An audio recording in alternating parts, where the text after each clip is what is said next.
Ces vautours fauves vivent ici en captivité depuis plusieurs semaines. Tous ont été récupérés au bord des plages ou en ville cet été. Partis du nid trop tôt, ces jeunes oiseaux ont fait comme une crise d'ado. C'est plutôt des jeunes qui n'ont pas trop su se débrouiller, qui se sont fait avoir vraiment par les vents, qui n'ont pas su se débrouiller en fait. Donc là, on leur donne une deuxième chance. Maintenant qu'ils sont plus forts, qu'ils sont plus musclés, ils devraient quand même s'en sortir.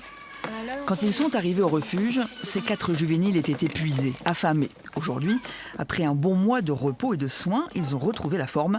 Ces animaux sauvages pèsent désormais près de 10 kilos et leur capture n'est pas chose aisée. Je te dis quand je lâche.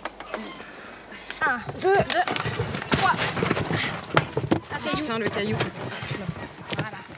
Ça a l'air sportif les captures là. C'est sportif, mais c'est bien, c'est normal. Il faut surtout se méfier du bec parce que chez le vautour, c'est ce qui est dangereux. C'est vraiment le plus puissant. Les cerfs, à la limite, c'est pas très grave. Ça fait mal, mais c'est pas dangereux. Alors qu'un bec, ça peut casser un bras. Une fois dans les caisses, cap vers le cirque de Navacelles et la liberté. Arrivé à destination, chaque vautour fauve va réagir à sa manière. Échaudés par le vent violent et leur mésaventure estivale, 2 d'entre eux vont prendre leur temps.